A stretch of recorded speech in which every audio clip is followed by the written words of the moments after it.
States of America.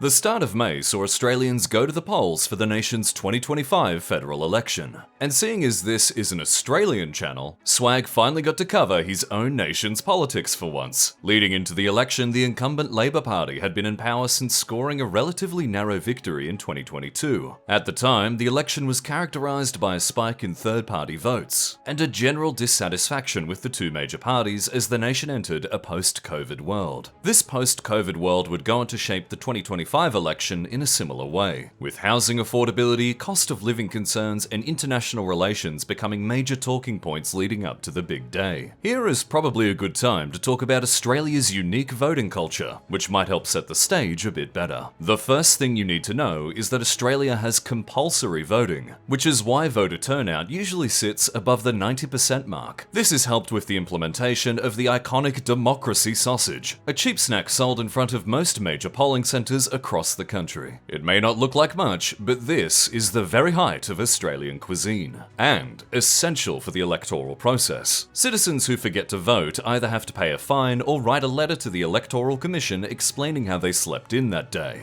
Ask Swag how he knows this fun fact. The next point is that Australia uses a ranked choice voting system, a system which is designed to allow voters to support smaller third parties, without similar parties cannibalizing each other. It was this system which allowed for such a high independent vote in the previous election. With that out of the way, the two major factions going into the 2025 election was the Labor Centre-Left Party and the coalition shared between the Liberal and National parties, which tend to lean more to the right. There was also the Greens, which has historically been the largest third party, and Trumpet of Patriots, which is pretty much just Australia's Donald Trump fan club. We also need to mention Katter's Australian Party, founded by Bob Katter. Here's footage of Bob Katter for those who aren't familiar. I mean, people are entitled to their sexual proclivities, I mean, let there be 1,000 blossoms bloom as far as I'm concerned, But I ain't spending any time on it, because in the meantime,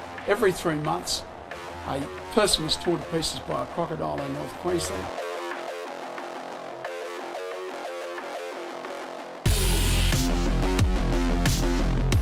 Viewers may be interested to know that Katter's Australian Party won 1 seat this election, which as of time of writing is the same amount of seats as the Greens. With this in mind, we're not going to be talking about the policies of any party other than Labor, as its majority was so convincing this election that the news stations called their victory just 2.5 hours into the vote count. I mean, just look at this fucking seat split. The election marks the first time in over 2 decades that an incumbent party within Australia has managed to get elected for a second term. And coalition leader Peter Dutton actually ended up losing his own seat after 24 years. The results were so definitive that the Liberal and National coalition ended up separating shortly after the election, ending an alliance which has existed in one form or another for nearly 100 years. The landslide victory for Labor has been surprising for many, as Labor started this year at a record 3-year popularity low, and somehow pulled off such a dominant sweep in just 4 months. So how the fuck did this happen? Some analysts believe that Labor's opponents were a major contributor to their eventual win, as opposition leader Peter Dutton had struggled to find consistency on key views like cost of living. Labor hardly even pushed their grand vision for the country during their campaign, and mostly just focused on Peter Dutton himself, who was seen as generally unpopular. Dutton himself, a conservative hardman and former cop, often drew comparisons to Donald Trump. Dutton pushed controversial immigration policies, a plan to cut 40,000 public sector jobs, and added a sprinkle of culture war grievances at the tail end of his campaign. The problem, however, is that Donald Trump's foreign policy, most notably his push for tariffs, have made him generally unpopular among Australian voters. A poll conducted in March found that more Australians viewed President Trump as a bigger threat to world peace than Vladimir Putin, and that 56% of women reported to feel less safe in Australia since his re-election. We really can't stress this enough, but most Americans cannot comprehend how much US politics influences the rest of the world, which is usually why it ends up taking so much runtime. Australia's election marked the second time in 2 months that a lagging left-leaning party pulled off an unexpected victory at the polls, with President Trump also playing a major part in Canada's Liberal Party winning another term at the end of April. However, President Trump is arguably a gift to Australia's Labor Party in more ways than one, as its flagship policy going into the second term is its Future Made in Australia plan. This proposed program intends to turn Australia into a renewable energy superpower, which will invest billions into the manufacturing of clean energy technology like solar and wind. Australia currently finds itself incredibly well suited for such a transition, as it's already really good at mining, has a robust education industry, and an entire fucking continent that could fit enough solar panels to power a Death Star. Circling back around to Donald Trump, and America's recent rollback of renewable energy investment puts Australia in an even better position to develop its own domestic industry. With this in mind, Labor's Future Made in Australia plan will likely take years past their renewed 3-year term to start a meaningful return. We'll likely need to check back in 10 years to see if this ambitious green transition is able to bear fruit, or if the Australian people end up electing Immortan Joe when the polls open once again.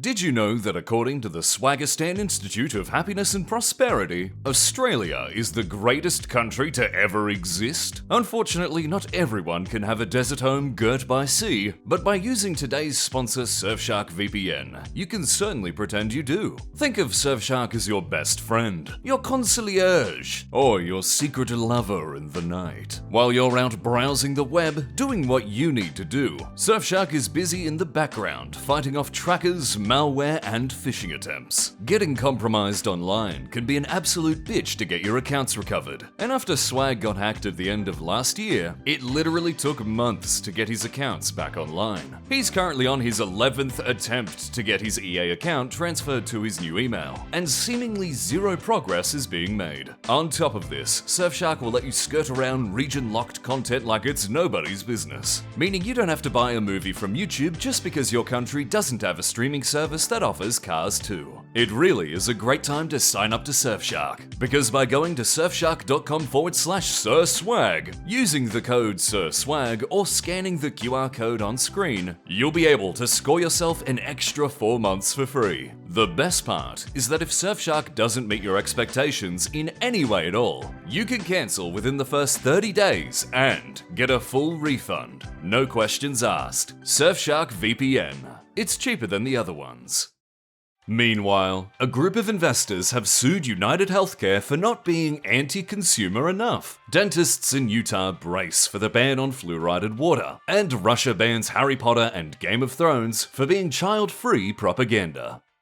We now cross over to Germany, which saw its political landscape jostled this month, when one of its largest political parties was officially branded as extremist. The party in question is Alternative for Germany, AfD, a populist far-right party which has seen an explosion in popularity since forming in 2013. The extremist designation came from Germany's Federal Office for the Protection of the Constitution, who wrote an 1,100-page report concluding that AfD helped push racist and anti-Muslim stances. According to the report, the AfD have an ethnic ancestry-based understanding of German identity, which were incompatible with the free democratic basic order set out in the country's constitution. It also stated that the AfD, quote, aims to exclude certain population groups from equal participation in society, to subject them to unconstitutional unequal treatment and thus assign them a legally devalued status. The AfD have also pushed for the remigration of citizens deemed to be poorly integrated into German society. The extremist classification would be paused a week after its designation, however, which follows a lawsuit by AfD to challenge the decision. The German government was under no actual obligation to pause the classification. However, as outgoing German Chancellor Olaf Scholz warned, assigning such a label could ultimately create a victim narrative that could serve to make them more popular. The decision to uphold the extremist designation will now be a matter for Germany's courts, which is probably a good call considering the seriousness of these accusations. Not only is the 1,100-page report not available to the public, but an extremist designation could restrict the AfD from funding, legally allow members to be under surveillance, and, in extreme cases, get the party banned altogether. AFD leaders Alice Weidel and Tino Trupala were obviously strongly opposed to the extremist designation, stating that the decision was politically motivated and that, quote, "The AFD will continue to defend itself legally against these defamatory statements that endanger democracy." The AFD have also received support from many high-profile political figures, including US Secretary of State Marco Rubio. Rubio would tweet, quote, "Germany just gave its spy agency new powers to surveil the opposition. That's not democracy, it's tyranny in disguise. What is truly extremist is not the popular AFD, which took second in the recent election, but rather the establishment's deadly open border immigration policies that the AFD opposes. Germany should reverse course." Although a few of these details can be contested, Rubio is right in stating that the AFD is popular, with some recent polls placing them as the single most popular party in Germany. Rubio also mentioned that Germany's border policies, which is likely referring to Germany's acceptance of over 1.2 million Syrian refugees over the past decade, many believe that this influx has acted as a catalyst to much of AFD's current popularity. As a response to this tweet, Germany's Foreign Office would respond, quote, "This is democracy. This decision is the result of a thorough and independent investigation to protect our constitution and the rule of law. It is independent courts that will have the final say. We have learnt from our history that right-wing extremism needs to be stopped." This last line especially is also extremely relevant in the context of Germany's past, as in the recent general election, the AFD had the strongest showing from any hard-right party since the Second World War. On a completely unrelated note, this month also saw Germany vow to build the strongest army in Europe, and one of the AFD's co-leaders used to be a professional painter. "The 30s are just another 5 years away, folks." Another vocal supporter of AFD is Donald Trump's African-American sidekick, Elon Musk, who appeared virtually at an AFD rally earlier this year. In this appearance, Musk would comment, quote, "Children should not be guilty of the sins of their parents, let alone their great-grandparents. It's good to be proud of German culture, German values, and to not lose that in some of the multiculturalism that dilutes everything." Musk would also host a discussion with AFD leader Alice Weidel on Twitter leading up to the recent election, where Weidel would state that Adolf Hitler was a communist. As Weidel would explain, quote, "If, with the help of his Marxist creed, the Jew is victorious over the other peoples of the world, his crown will be the funeral wreath of humanity."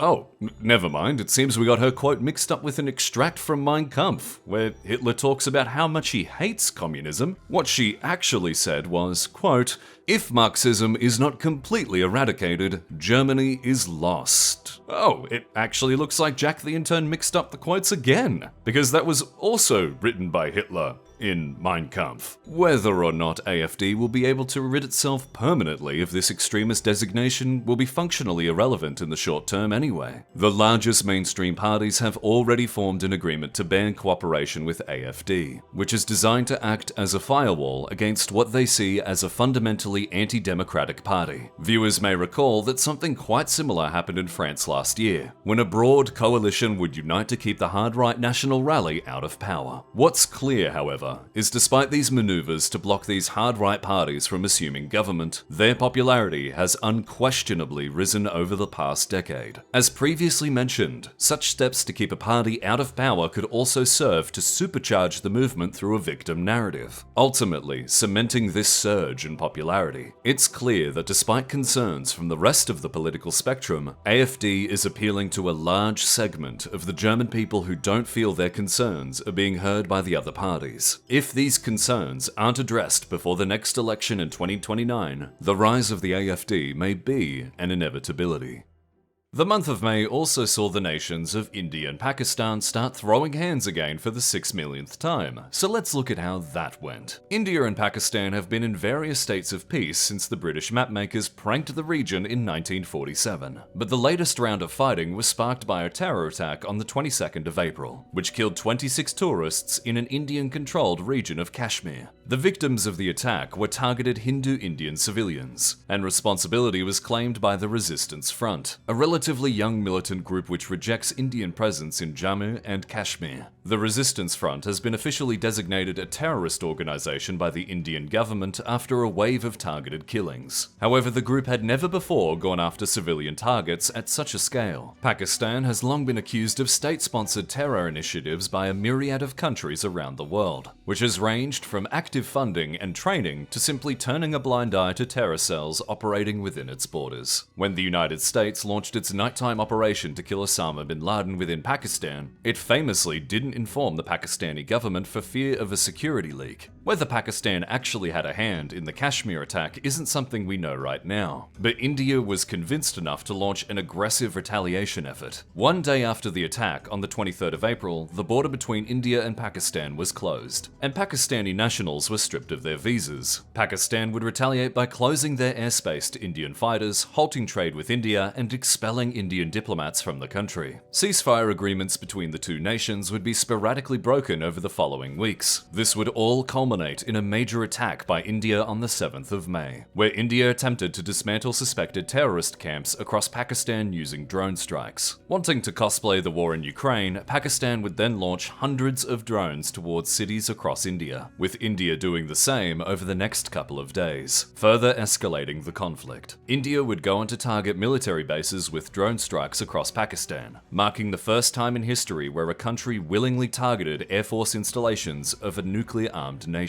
As is the case with similar long-running conflicts, propaganda and disinformation quickly rippled through social media as quickly as the truth. A widely circulated video of a drone flying through the sky above Bahawalpur was later confirmed to have been recycled footage from drone strikes in Gaza. In other cases, the successive operations were merely exaggerated, such as Pakistan's strike on India's Srinagar airbase, in which the actual damage was much less than officially claimed. There were other claims that Pakistani fighter jets had destroyed an Indian airbase located in Gujarat, but upon further inspection, the footage turned out to be gameplay from Arma 3. When Arma 4 releases in 2027, we're going to see a whole new generation of people bamboozled for the next decade of conflicts. India, meanwhile, claimed that it had lost no aircraft during this most recent conflict. However, French intelligence was quick to point out that a smoldering jet-shaped heap looked suspiciously like a fighter jet they'd previously sold them. It's actually pretty funny, because if you look at the Wikipedia page for the conflict and go to the casualties section, it really paints a wonderful picture how both sides are reporting the war. For example, Pakistan claims that India only hit 3 air bases and killed 11 troops. But then you'll swap to India's count, who are like, We killed 100 terrorists, heavily damaged 11 air bases, and shot down 600 loitering munitions. Good job, boys. Although we've made the conflict sound quite dramatic, the actual fighting only lasted for around 4 days before a ceasefire was struck. The ceasefire itself was largely brokered by the United States, who had become concerned that 2 nuclear powers had started bombing each other. Here's a recreation of what happened during the peace talks. No fighting. No fucking fighting. No fighting. No fucking fighting! The conflict was so stupid, it had Russia and Ukraine agreeing on something, which is pretty fucking difficult these days. As of time of writing, all major instances of escalation have ceased, disregarding unverified reports of smaller ceasefire violations along the border. While violence has lessened compared to where it was at the start of May, the removal of long-standing treaties, visa agreements, and free-flowing trade persists as the rest of the world holds its breath to see how long the ceasefire will hold. Viewers are once again free to make their own predictions for what we get first, another India-Pakistan conflict or the release of GTA 6. It's now time for our US coverage, where we're once again spoilt for choice when it comes to our topic selection. We could talk about how the president announced that Taylor Swift was no longer hot, or how the official White House Twitter account posted this picture of Trump as a Sith Lord. But instead, we'll be diving into the pharmaceutical industry. The middle of May saw President Trump sign an executive order aiming to slash the prices of prescription drugs within the country. Trump touted the order as one of the most consequential in US history, stating that prices would fall immediately between 30 to 80%. The president would blame the pharmaceutical lobby for the lack of drug reform over the past few decades, a lobby which had grown to be the largest in America. Mr. Trump would state, quote, "Starting today, the United States will no longer subsidize the healthcare of foreign countries," which is what we were doing. The US healthcare system has become quite notorious for being a messy web of private insurance companies, public options for the poor and elderly, and employer subsidies that complicate things even further. This can be compared to the centralized systems from other developed nations, where government agencies can bargain for blanket rates for the price of specific drugs. In this system, if government officials believe that a drug is too expensive, they're able to refuse sale of the drug outright. A US government study in 2021 found that compared to Australia, Canada, and France, US citizens were paying on average 2 to 4 times more for prescription medicine. As for what the executive order actually does, the specific wording was a bit light on the details. The order was to make sure that drug prices from foreign companies would not be unreasonable or discriminatory. What exactly this means, or what mechanisms are planned to enforce it, are not currently known. It should also be noted that as of time of writing, President Trump has not made tariff exceptions for imported drugs, which will likely make those manufactured outside of the US more expensive. American tariff policies tend to change every couple of days, so just consider it a coin flip by the time this video drops. The order has proposed that the US be given a most favored nation status, which would mean that drugs sold in the US would need to match the lowest price that the drug is sold anywhere in the world. There doesn't seem to be any enforcement mechanisms for this proposal at the moment, so currently, these changes will be relying on pharmaceutical companies to voluntarily comply with the order. So will this plan actually work? According to the researchers at the University of Southern California, an easy way for pharmaceutical companies to get around these restrictions would be to simply pull out of countries that are selling their products more cheaply. Meanwhile, the stock prices for notable drug companies such as Pfizer, Eli Lilly, and GSK seem to indicate that investors don't expect the order to have a major impact on the industry. Although the order is not expected to dramatically shift drug prices within the United States, even nudging them down slightly would prove to be incredibly popular among pretty much all demographics. Boston University professor Alan Sager would state that more meaningful change would largely rely on how much the president is willing to commit to lowering drug prices. As he would explain, quote, "Given the president's apparent public vacillation on many topics, it just isn't clear that he'll stay with this problem or that he's willing and able to act effectively." We'll keep an eye on how this plan shakes out, but arguably a much more impactful side quest from the US president this month was his 4-day trip to the Middle East. The president's second foreign trip of his second presidency was accompanied by a Republican delegation, several chief business executives, and Vice President Elon Musk. The president's first stop was Saudi Arabia, where he would meet with Crown Prince Mohammed bin Salman. The trip would mark closer cooperation between the US and Saudi Arabia, as a series of deals ranging from airport infrastructure, energy data centers, and SpaceX's Starlinks would amount to combined investments of $283 billion. The next stop was Qatar, where shortly after landing, its national airline would sign an agreement to purchase as many as 210 planes from US aerospace company Boeing. The president would then attend a ceremony for passing the hosting duties of the FIFA World Cup from Qatar to the United States. Likely the biggest headline from the visit, however, was the acceptance of a Boeing P-4HBJ from the ruling family of Qatar, a plane intended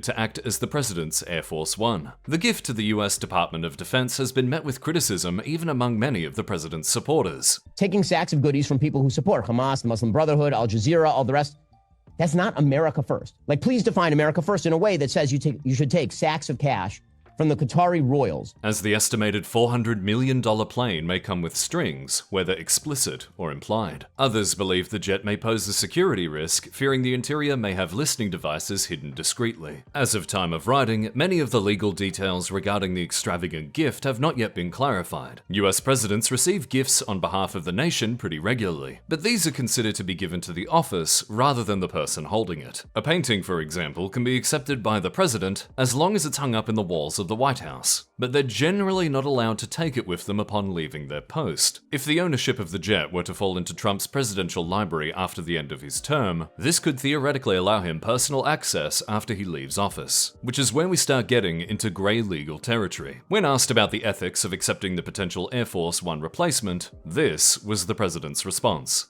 You know, there was an old golfer named Sam Snead. Did you ever hear of him? He won 82 tournaments. He was a great golfer. And he had a motto: when they give you a putt, you say, "Thank you very much." You pick up your ball and you walk to the next hole. A lot of people are stupid.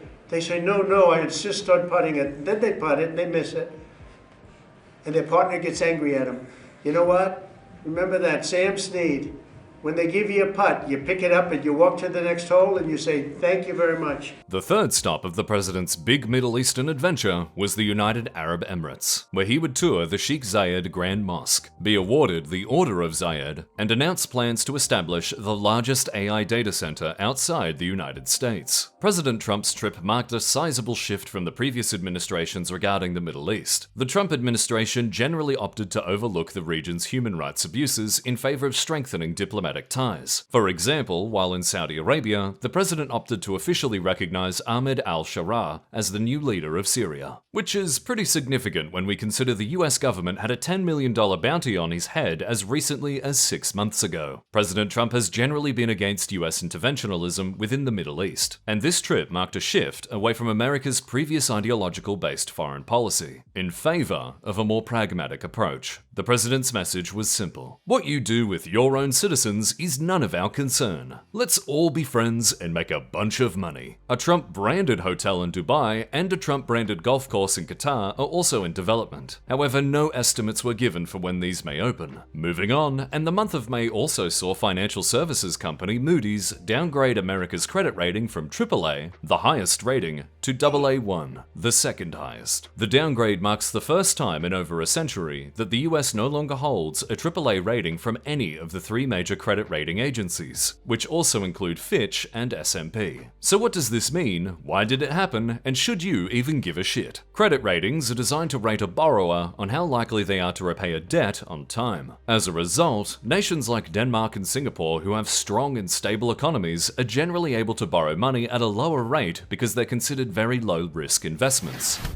A nation like Ukraine, for example, is currently considered very high risk for obvious reasons, and therefore, investors expect a higher return for the risk they assume. Moody's reasoning for the downgrade was the government's failure to manage its debt, which has risen rapidly over the past 15 years. As it currently stands, interest payments on US debt currently sits at 9% of annual federal revenue. However, Moody expects this to rise to 30% of revenue within just 10 years. The long-term impact of the downgrade could be detrimental to the US economy going forward, as such a classification could lead to less confidence in the US dollar, slower investment into US economy, and as we mentioned, even harder time paying off the national debt. As for how this might personally affect you, US citizens will be facing higher interest rates when borrowing money, higher inflation, and potentially more expensive student loans. Whether the US government will be able to restore its AAA rating is still yet to be seen, but all signs currently point to no. In the initial draft of our script, we stated that Elon Musk's Doge department was able to cut out a sizable chunk from the US budget. However, when we ran the script past our go-to economist to fact-check our work, he would point out that the $170 billion saved was absolutely fuck all compared to the $6.75 trillion budget. On top of this, one analysis by the Partnership for Public Service predicted that Doge-related rehirings, paid leave, lost productivity, and lawsuits will amount to an estimated cost of $135 billion by the end of this year. These figures are borderline irrelevant when we consider the president's budget proposals, but we'll get to that in a minute. We should make it abundantly clear that the credit rating downgrade wasn't the fault of President Trump, but rather a collective failure of those in power over the past few decades who have allowed the US debt to become as big as it is. The new US credit rating comes off the back of erratic tariff policy since the start of the year, which has done little to ease market confidence. Despite the United States pulling out of an enviable post-COVID economic recovery, US GDP actually contracted in the first quarter of 2025, which also isn't a great sign for the US economy. The same aforementioned economist predicted that due to the latest wave of tariffs and reduced investor confidence, an American recession is very likely before the end of the year. Unfortunately, it looks like the 90s kids may be in for their fourth recession, but we'll get into that in a later month. For now though, let's move on to the budget. On the 22nd of May, the House of Representatives passed a new budget reconciliation bill by a margin of 215 to 214. Jack the intern actually took the time to read through the entirety of the bill, which he described as, quote, 185 pages of seemingly AI-generated slop. The proposed budget for the fiscal year of 2026 has several key items that will have long-lasting and far-reaching consequences, some of which may not be visible for several years. According to estimates from the University of Pennsylvania, the proposed proposed budget would expand the deficit by $4.3 trillion over the next decade. With this in mind, the Trump administration plans to offset this with general spending cuts of up to $1.79 trillion over the same time period, meaning the deficit would increase by $2.78 trillion.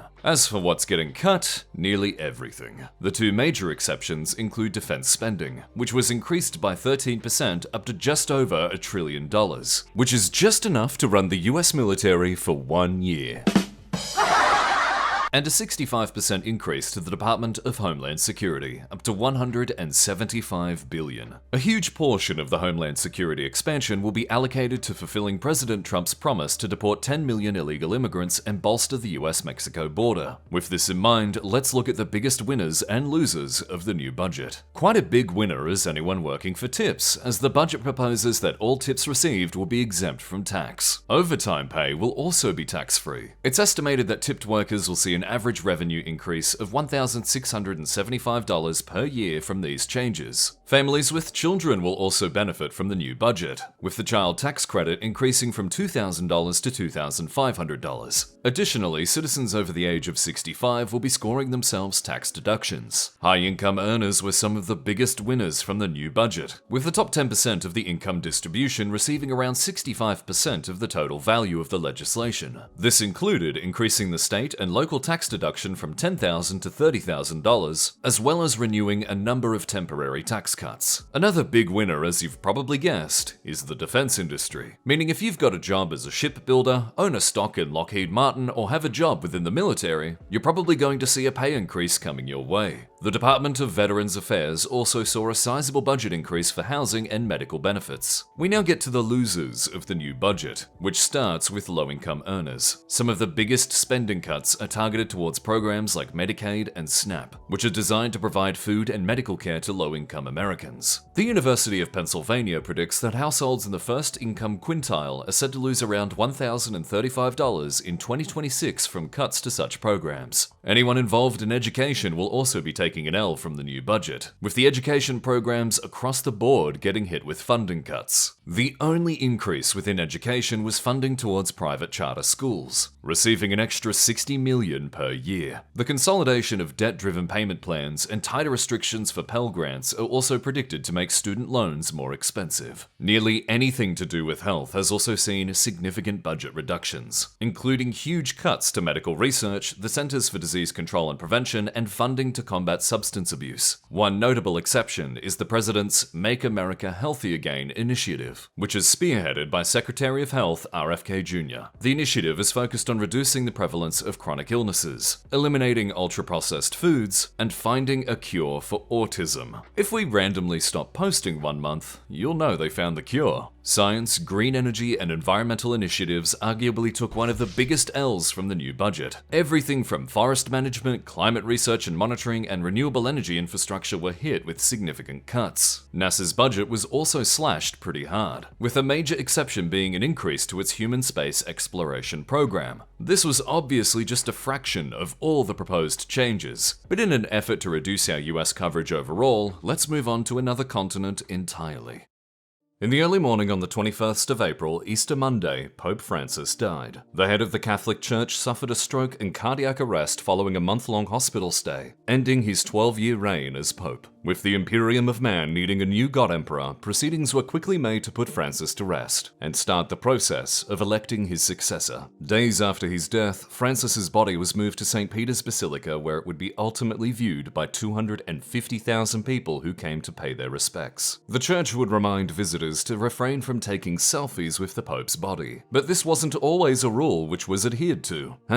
#mourning my own way. On the 25th of April, Francis's coffin was sealed, with his funeral going on to attract tens of thousands of mourners. Dignitaries from 142 out of the 193 UN member states were present, along with representatives from Taiwan, Palestine, Kosovo, and the Sovereign Military Order of Malta. Notable absences include Vladimir Putin and Benjamin Netanyahu, who are both the subject of International Criminal Court arrest warrants, although their nations would send ambassadors in their place. Also absent was anyone from China who does not maintain diplomatic relations with the Vatican, and and the Prime Ministers of Australia and Canada due to their respective elections. Francis's body was later placed in a simple tomb within the Basilica of St. Mary Maggiore in accordance with his wishes, and inscribed only with his papal name in Latin, Franciscus.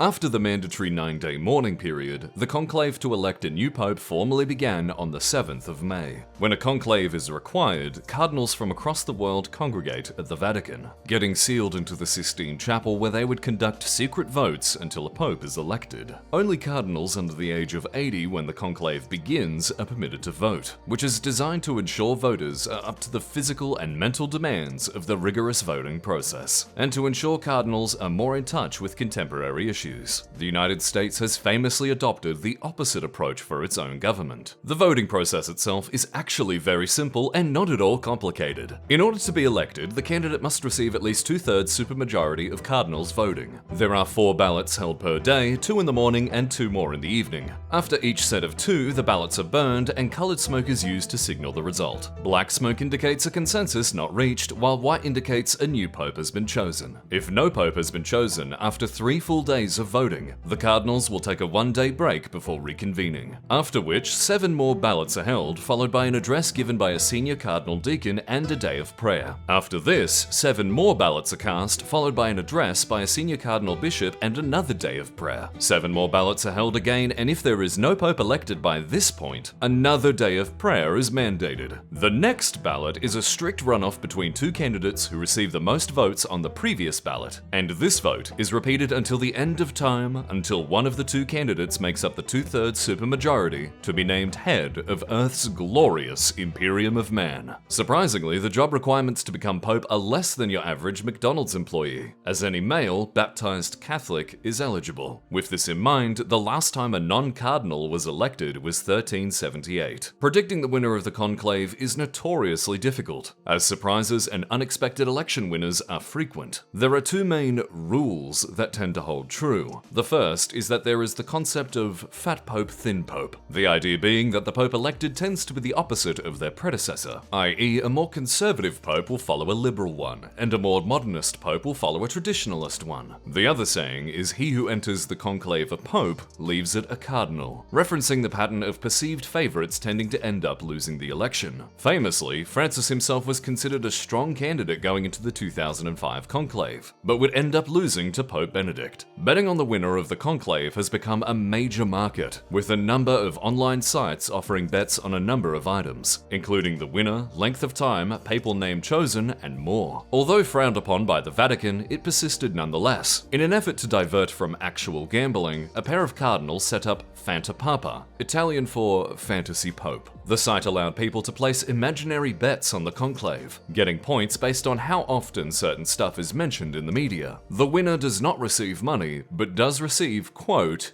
eternal glory. Here were a few of the crowd favorites going into the election. First up was Cardinal Pietro Parolin, an Italian who was handpicked by Francis to be his Secretary of State, making him the number 2 in the Vatican. Parolin is a highly experienced diplomat, but not without controversy, especially regarding his handling of an agreement made with China. Parolin was considered the overall favorite. Next up was another Italian, Cardinal Pier Battista Pizzaballa, which we swear to God we didn't make up. Despite sounding like Italian brain rot, Pizzaballa is the current head of the Catholic Church in Jerusalem and regarded as a bridge builder to improve relations with the Jewish and Muslim populations there. We then come to the Filipino candidate, Cardinal Luis Tagle. Considered an arch-liberal or Asian Francis, Tagle is a strongly liberal cardinal with a particular focus on social issues. Tagle was one of the top favorites going into the conclave, but he was generally considered too young and liberal to assume the mantle of Pope, being just 67 years old. We also had Cardinal Peter Turkson. Turkson is the first cardinal from Ghana, and typically considered a conservative, but notably opposed laws criminalizing same-sex marriage, and has a comparatively lax view on contraception. Another representative from West Africa was Cardinal Robert Serra from Guinea. Serra is a very strong conservative, frequently clashing with Francis's views. An outspoken traditionalist, Serra opposes same-sex marriage, women being ordained, and migration to Western nations. Serra is well well liked among the conservative factions of the Cardinals. The eventual winner, however, was the American Cardinal Robert Prevost. Prevost was born in Chicago but became a missionary in Peru and spent much of his life there. Considered a centrist, Prevost was chosen by Francis for several high-ranking positions, but did not exactly mirror the late Pope's beliefs. Well known and well liked, Prevost was considered the most likely American, but still a dark horse overall. Cardinal Prevost chose the name Leo, presumably after his favorite Ninja Turtle, and so was formally announced to the public as Pope Leo XIV. Leo is considered a continuation of Francis in some aspects, while differing in others. But ultimately, we won't know what his legacy will be until he actually starts to build it. Congratulations to the new Pope rolled in from around the globe, as world leaders congratulated the new Pope and expressed hope for a successful papacy. The cardinals who were willing to speak to the media spoke well of Leo, remarking that he couldn't be strictly placed into any one camp, and that he was good at bridging communities together. President Trump congratulated the new Pope, stating that it was a great honor for the United States. Meanwhile, Vice President J.D. Vance, a Catholic convert and suspected murderer of the old Pope, would express his congratulations. The governor of Illinois and the mayor of Chicago, Pope Leo's birth city, gave special congratulations to the new Pope and city. Pope Leo is a noted Chicago White Sox baseball fan, and was even captured on TV during one game of the 2005 World Series. Being the youngest of three from Chicago, we also have to assume that he was once described as wicked smart.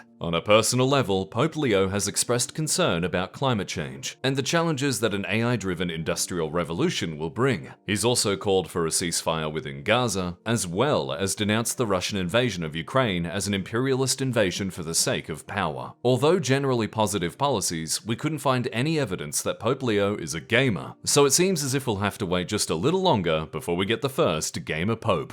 We now cross back to the war in Ukraine, where progress has been made towards a minerals deal between Ukraine and the United States. Viewers may remember that the deal hit a major roadblock at the start of March, with the White House meeting between Presidents Trump and Zelensky being described as the biggest shitshow since the invention of diplomacy. Now, however, a framework for a deal has actually been signed, which allows money to be officially allocated and for the finer details to be hashed out. The joint investment fund between the US and Ukraine will be structured in a 50-50 partnership, with both nations having equal voting rights for its management. The investment fund will focus on building up infrastructure into extracting the nation's minerals such as titanium, lithium, and other rare earth elements. The deal also includes deposits of oil and gas. For the first 10 years of the deal, all profits generated by the fund are to be reinvested within Ukraine to maximize recovery and growth. After this period, provisions for profit distribution will be determined. On the surface, this bilateral deal could be exceptionally beneficial for both Ukraine and the United States.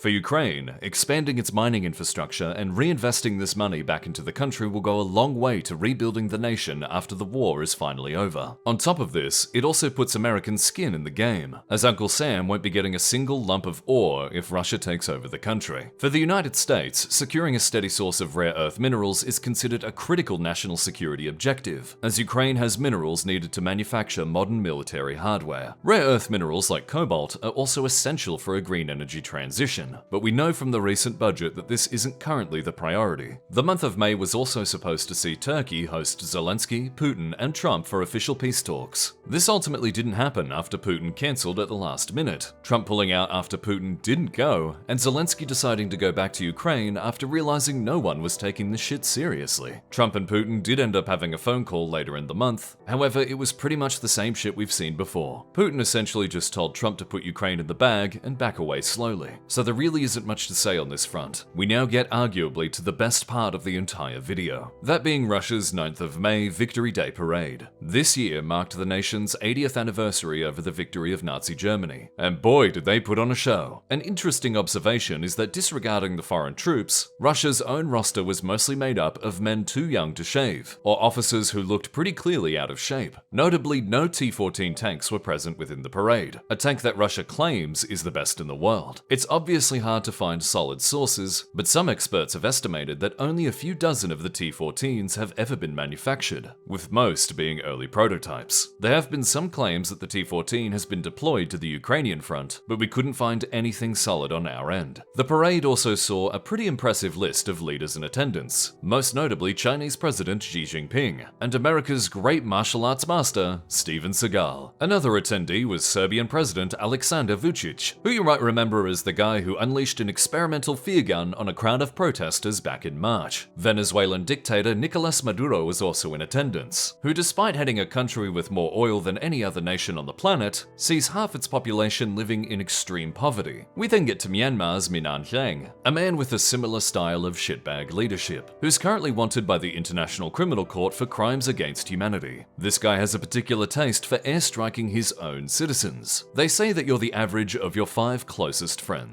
So we'd say Putin is in pretty suitable company. During the parade, the Russian broadcast also made use of PS3 tier CGI when showing off its military hardware. The jet flyover also made pretty heavy use of CGI to supplement its own footage. We were actually fairly puzzled as to why so much CGI was being used for the broadcast, until Krusty the editor pointed out a pretty damning comparison of last year's victory parade. Here's a direct side-by-side shot 1 year apart, which looks an awful lot like they've just reused footage from 2024. Vladimir Putin may be the single worst person to currently exist on Earth today, but at least we can enjoy the timeless pleasure of watching a dictator flex with a shitty military parade. Here's hoping next year will be just as funny as the last one.